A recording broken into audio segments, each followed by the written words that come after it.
దేవుడు మనతో వ్యవహరించేటప్పుడు కన్న తండ్రిలాగా తల్లిలాగా వ్యవహరిస్తాడని చెప్పాను నేను.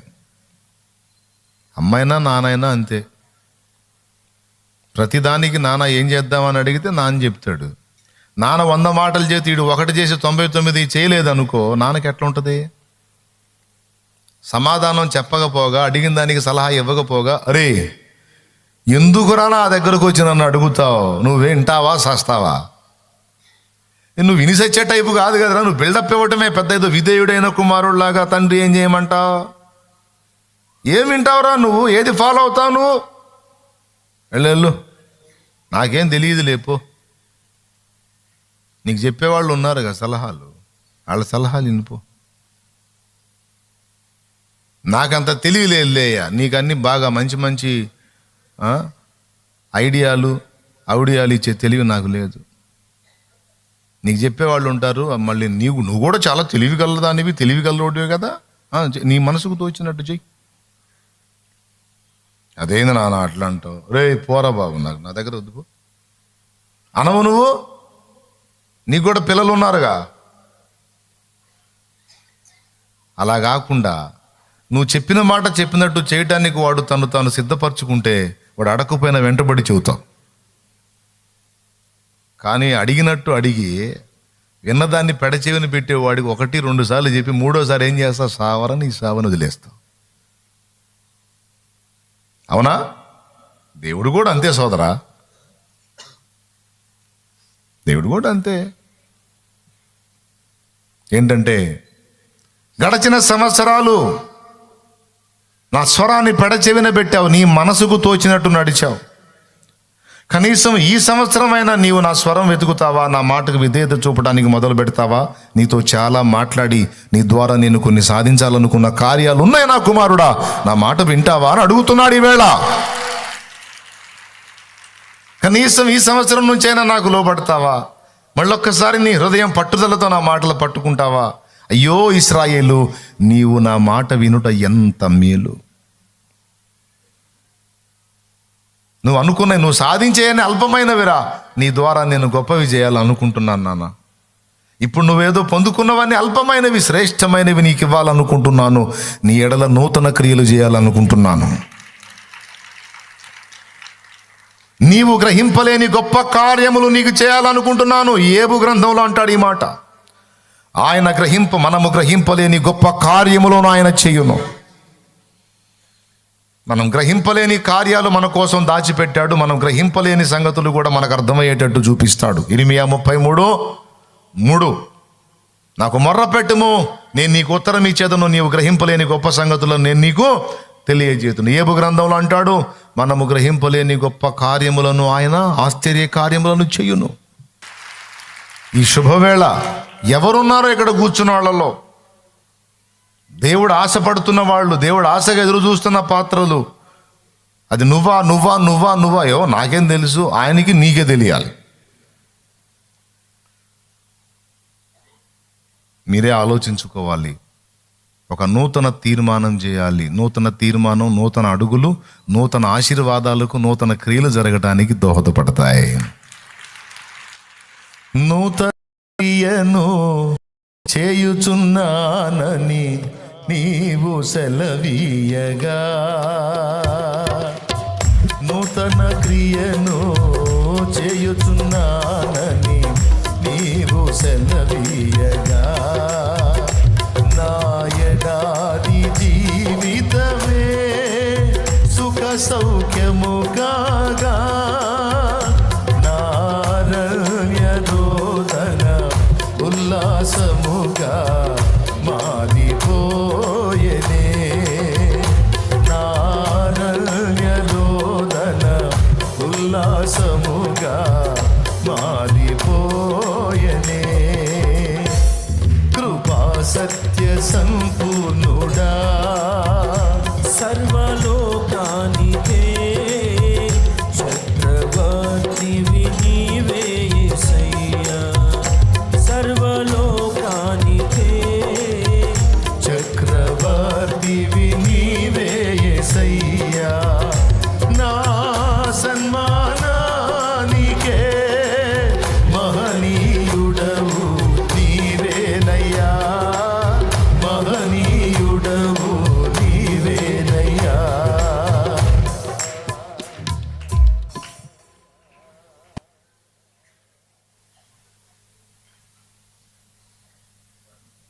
ఎందుకు ప్రత్యక్షం అవటం అరుదైపోయింది?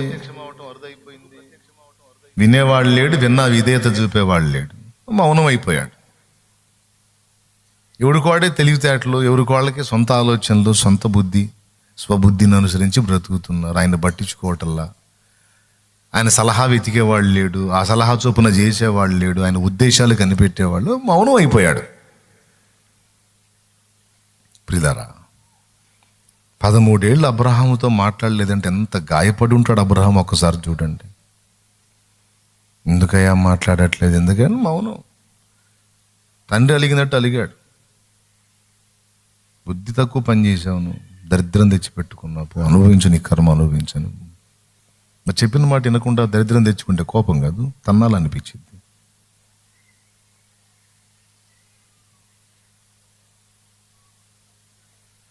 తండ్రి ఏదో చెబుతాడు, వీడు వినడు, ఏదో కొనకొచ్చుకుంటాడు. కొనకొచ్చుకొని వచ్చి ఇటు పట్టుకొని కూర్చుంటే తండ్రికి వెళ్ళి చూస్తాడు, తేడా పడింది నాన్న అని. ఆయన ఏమంటాడు? సరే,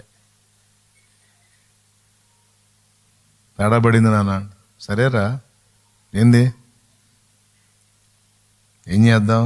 ఏమో నాకేం తెలుసు, నాకేం తెలుసయ్యా, జగన్నాటక సూత్రధారిలాగా అన్నీ చేసావుగా, చేసుకో.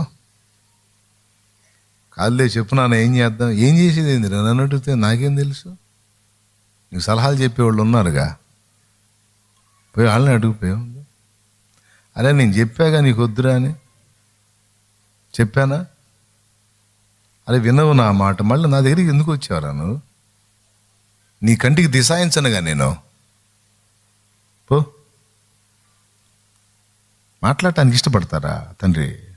మండిపోయిద్ది. ఇక అలివయ్యే కొడుకే తంతాడు కూడా, చిన్నోడైతే పెట్ట బోతాడు కూడా. ఎందుకు చేశావు? వద్దన్నా, ఎందుకు చేశావు? అబ్రహాముని కొట్టలేకపోయాడు. అబ్రహాం ఎంత సమస్య తెచ్చిపెట్టుకున్నాడు ఆయనకి తెలుసు, అబ్రహాంకి తెలియదు.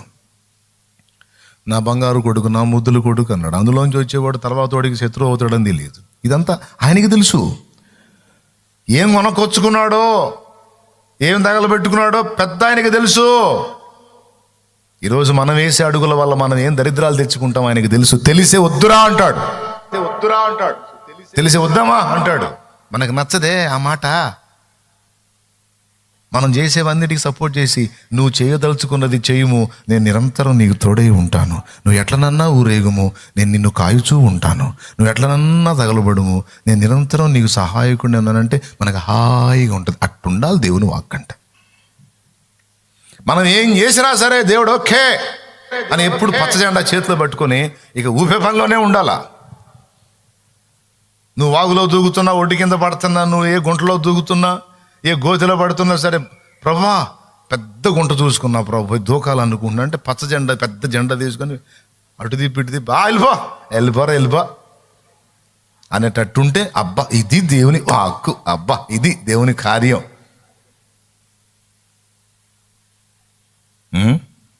ఆయనేమో అట్లా పచ్చ జెండాలు తీసుకునే టైపు కాదు. అవసరమైతే నువ్వే తీసుకొని ఆ పచ్చ జెండా నువ్వే ఒప్పుకొని నువ్వే పోయి దూకుసావురా అంటాడు. అంతకు మించి ఏం చేస్తాడు?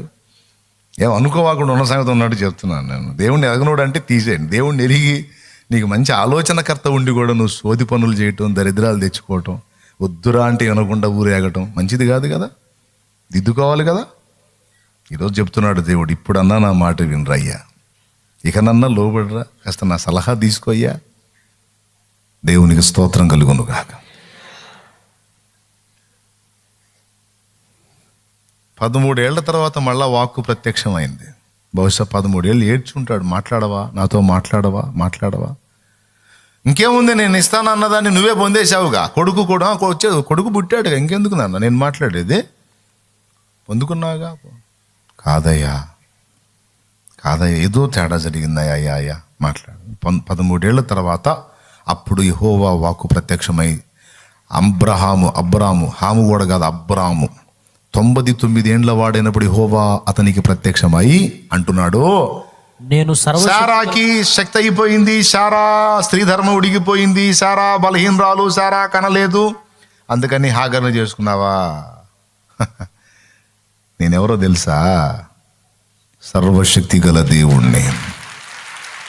నేనెవరో తెలుసా? ఏదైనా ఏదైనా ఏదైనా చేయగల సమర్థుణ్ణే. నాకు అసాధ్యమైంది ఉందా? శారాయి స్త్రీ ధర్మం ఉడిగిపోతే నేను మళ్ళా నూతన పరచలేనా? నీ అవయవాలు చెడిపోతే నేను వాటిని మళ్ళా నూతన పరచలేనా? నీ కిడ్నీలు చెడిపోతే నేను మళ్ళా వాటిని శుద్ధి చేయలేనా? నీ గుండె చెడిపోతే నేను తిరిగి దాన్ని బాగు చేయలేనా? నీ దేహములో విషతుల్యమైన కణజాలం, క్యాన్సర్ కణజాలం ఉంటే దాన్ని నిర్మూలపరచడం నా చేత కాదా? నీకు శరీరాన్ని ఇచ్చిన వాడును నేను, నీకు జీవితాన్ని ఇచ్చిన వాడును నేను. నీ దేహాన్నైనా, నీ పరిస్థితులనైనా, నీ కుటుంబాన్నైనా, నీ బిడ్డ పాపలనైనా సమస్తాన్ని చక్కదిద్ది నీకు ఆశీర్వాదకరమైన జీవితాన్ని ఇవ్వటకు శక్తి గలవాడను అని నీవెందుకు నమ్మలేదు? విశ్వాస వీరుడు అని నేను చెప్పుకోవటానికి ఇష్టపడ్డానే అబ్రహామా. నిన్ను జనములకు సాక్షార్థమై నిన్ను పిలిచానే. విశ్వాస వీరుడని నిన్ను గూర్చి లోకానికి చూపాలనుకున్నానే. అల్ప విశ్వాసంతో కూడిన పని చేశావు కదయ్యా. ఇప్పుడు చెప్తున్నాను విను. నింద తెచ్చుకున్నావు నువ్వు. నేను సర్వశక్తి గల దేవుడను, నా సన్నిధిని నడుచుచు నిందారహితుడవై ఉండు అని చెప్పి ఇక వరుసగా 3 పేర్లు ఆ అధ్యాయంలో బయలుపరిచాడు. 3 పేర్లు. ఇద్దరికేమో పేర్లు మార్చాడు, ఒకటి పేరేమో అవుట్ చేశాడు. ఇక నుంచి చెప్తున్నాను నేను, నీవు అబ్రాము ఘనుడైన తండ్రి అనే పేరు కలిగి ఉన్నావు కదా. సరే, నువ్వు పశ్చాత్తాపడ్డావు, బాధపడ్డావు, నా సన్నిధిని వెతికావు, వచ్చా, లైన్లోకి వచ్చా. సరే, అయిందేదో అయిపోయింది, పోనీ. సరే, తప్పే చేశావు, పోనీ. మళ్ళీ నిన్ను ప్రేమిస్తున్నా, నీకు అందుబాటులోకి వచ్చా, ఇప్పుడైనా నేను చెప్పింది విను అని మొదలుపెట్టి అప్పుడు బ్లెస్సింగ్ ఇస్తున్నాడు. గద్దించి బ్లెస్సింగ్ ఇస్తున్నాడు. ఏమని? ఇక నుంచి నీ పేరు అబ్రామ్ అనబడదు, నిన్ను అనేక జనములకు తండ్రినిగా నియమించి తిని గనుక నీ పేరు అబ్రహాము అనబడును.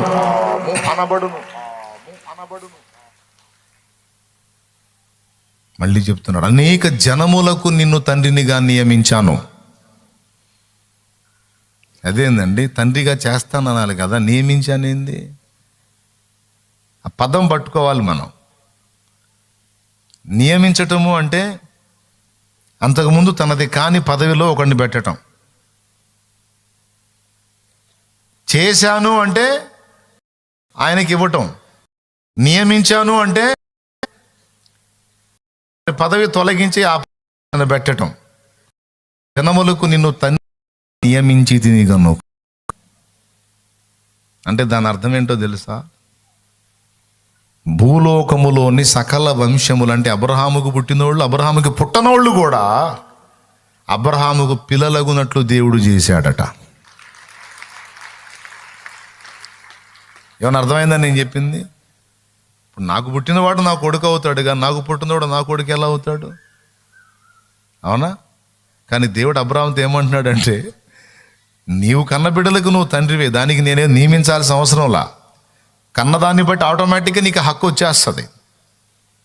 కానీ నేను నిన్ను నియమిస్తాను. ఎట్లా అంటే, భూలోకములోని సకల వంశములను రక్షించే రక్షకుణ్ణి నీలో నుండి నేను రప్పిస్తాను. ఆయనను బట్టి, విశ్వాసమును బట్టి ప్రజలంతా, సకల వంశముల వారు విశ్వాసమును బట్టి అబ్రహాము సంతతి అవుతారు అనే మాటని, ఆ మర్మాన్ని ఆ చిన్న పదంలో మెన్షన్ చేశాడు దేవుడు. అనేక జనములకు తండ్రిగా నేను నిన్ను నియమించి తిని గనుక నీ పేరు అబ్రహాము అనబడును. అంటే జనములకు తండ్రి. అయ్యలారా, మీరు ఏమైనా ఇంట్రెస్ట్గా వింటున్నారా? సర్దుకోమంటారా? మీరు తీవ్రంగా వింటేనే నేను చెబుతా. మళ్ళీ ఎందుకు? ముందే చెప్పాను కదా, విన్నా తీసుకోనోడు, సరిగా విననోడు ఎవరన్నా ఉంటే వాళ్ళతో దేవుడు మాట్లాడడానికి ఇష్టపడ్డా. నాకే సిరాకు, దేవుడేం మాట్లాడతాడు? కాబట్టి తెలుసుకొని జాగ్రత్తగా నడుచుకోవటానికి సిద్ధం అవ్వండి. అయిపోయిందా? అబ్రహాం పేరు మార్చాడు, అబ్రాహాము తీసేసి అబ్రహాము అని పెట్టాడు. ఈరోజు దేవుడు నీతో కూడా మాట్లాడుతున్నాడు. ఒక బిడ్డ విషయంలో తొందరపడ్డావు, సరే అయిపోయింది, అది అయిపోయింది, నిన్ను క్షమించాను. ఇప్పుడు నేను చెప్తున్నాను, అనేక జనములకు నిన్ను తండ్రిగా చేస్తానన్నాడు కదా. ఈరోజు అనేక విధములైన ఆశీర్వాదములకు నిలయముగా నేను నిన్ను చేస్తాను. ఒక రకంగా చెప్పాలంటే నీవు ఆశీర్వదించబడటం కాదు, నీవే ఒక ఆశీర్వాదంగా జనములకు ఉంటావు. నీవు ఆశీర్వాదముగా నుందువు అన్నాడు. ఆ మాట ఎక్కడుందో చూస్తారా? నీవు ఆశీర్వాదముగా ఉందువు, ఆశీర్వాద కారణంగా ఉందువు. తొందరపడుకు, సరిగా చూడు.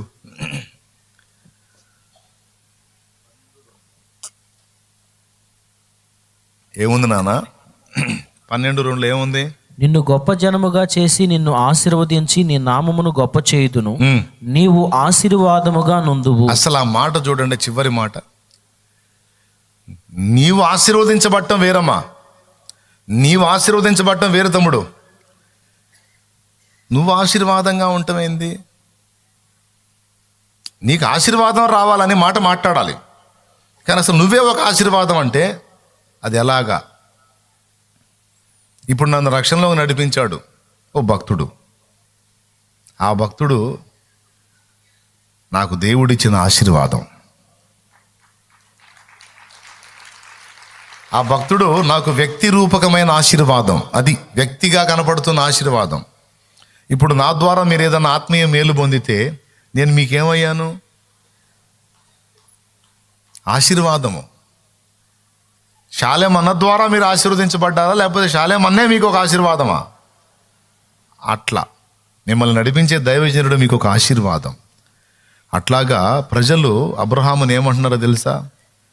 అబ్రహాము ద్వారా మేము ఆశీర్వదించబడ్డామన్న పదం కదా, అబ్రహామే మాకు ఒక ఆశీర్వాదం. అట్లాగా నువ్వే జనములకు ఒక ఆశీర్వాదంగా ఉండేటట్టు నేను చేస్తానంటున్నాడు ఆయన.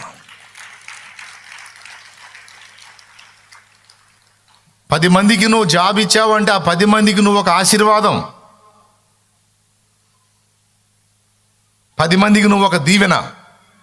10 మందికి నీ ద్వారా అంత కడుపు నింపాడు, 10 మందికి అంత నీ ద్వారా 10 కుటుంబాలు పోషించబడుతున్నాయి అంటే ఆ 10 కుటుంబాలకి నువ్వే ఆశీర్వాదం. ఆ ఆశీర్వాదం వాళ్ళకి నీ రూపంలో ఉందన్నమాట. ఇంకా అర్థం కాకపోతే నేను చేయగలిగింది ఏం లేదు. అలా చేయబోతున్నాను నిన్ను. నువ్వు ఒక ఆశీర్వాదం అయిపోతావు సమాజానికి, జనానికి. అంటే వ్యక్తిగతంగా నువ్వు ఆశీర్వదించబడతావు, సమాజానికి, ప్రజలకు కూడా నువ్వు ఒక ఆశీర్వాదంగా ఉంటావు అన్నాడు.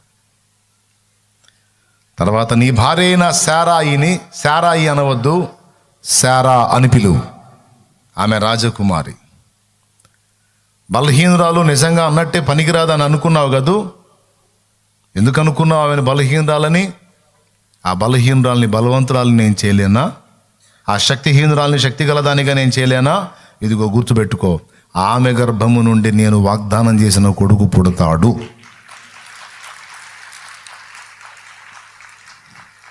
ఆ కొడుకులో నుండే యాకోబు రావాలి, ఆ యాకోబులో నుండి 12 గోత్రాలు రావాలి, ఆ 12 గోత్రాల్లో యూదా గోత్రం ఒకటి రావాలి. ఆ గోత్రంలో నుంచి నేనే రక్షకుడుగా భూమి మీదికి రావాలి.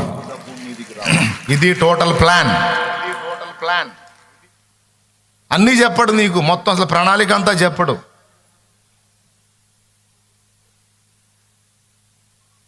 నువ్వు వినే కొద్దీ కొంచెం బయలుపరుస్తూ ఉంటాడు. మన వ్యవహారం ఏంటో తెలుసా? మొత్తం షీట్ అంతా ఇవి దేవా అని అడుగుతాం.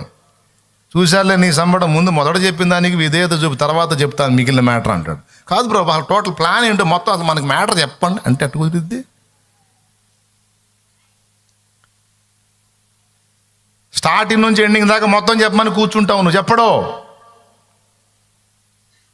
మొదటి మాటకు విధేయత చూపితే తర్వాత 2 మాటలు చెప్తాడు, 2టికి విధేయత చూపితే 4 చెప్తాడు, 4కి విధేయత చూపితే 6 చెప్తాడు, 6కి విధేయత చూపితే 14 చెప్తాడు, 14కి విధేయత చూపితే 24 చెప్తాడు. నువ్వు లోబడే కొద్దీ, నువ్వు లోబరుచుకునే కొద్దీ, ఆయన మాట వెదిగే కొద్దీ, విధేయత చూపే కొద్దీ ఆయన వాక్కు సమృద్ధిగా నీకు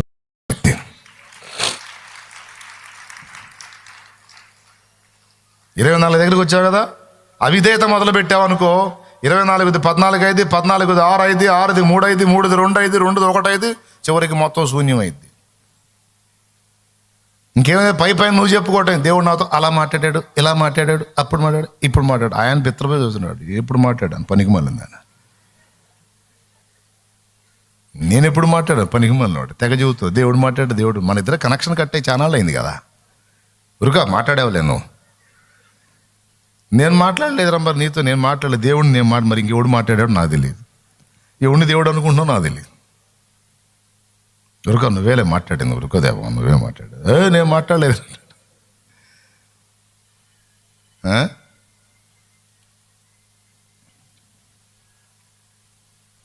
బిడ్డరా కొంచెం ఆలోచించండి నాయన, కొంచెం ఆలోచించండి. ఆ తర్వాత అన్నాడు అబ్రహాము, అయ్యా 86లో 75లో పిలిచావు, 86లో తేడా పడ్డాను, ఇప్పుడు 99. ఆ 75లో 86లో చేయనోడి 99కి చేస్తావా? ఏదో చెబుతున్నావు. 100 ఏండ్ల వానికి సంతానము కలుగునా, 90 ఏండ్ల సారా కనునా అని మనస్సులో అనుకోనేను, బయటికల్లా మనస్సులో అనుకున్నాడు బాయ్. అప్పుడు ఆయన ఏమన్నాడో తెలుసా? అబ్రహాము నవ్వి అన్నాడు కదా. ఆ తర్వాత ఏమన్నాడు? ఏమయ్యా 100 వచ్చినాయి, వస్తున్నాయి, ఇక ఆమెకు 90, ఏందయ్యా అని మనసులో అనుకొని నవ్వి, నీ సన్నిధిని ఏదో తిప్పలు పడి మంచో చెడ్డో కన్నానుగా ఒకడిని, ఇక వాడితో తృప్తి చెందుతాలే, ఆ ఇష్మాయేలుతో. మన వ్యవహారం అంతా ఇంతే ఉంటుందండి, అంత అల్ప సంతోషమే, అంత 5 రూపాయల వ్యవహారమే. ఆయన 5 కోట్లు ప్లాన్ వేసుకొని ఉంటాడు, మనం 5 రూపాయలు చూసుకొని వాయమ్మో నాకు 5, అమ్మో 5 రూపాయలంటే 1 2 3 4 అమ్మ 5. ఓరి నీ తెలివి తగలయ్యా, 5 కోట్లు ప్లాన్ ఉందిరా నాకు, 5 కోట్లు ప్లాన్ ఉంది అంటాడు ఆయన.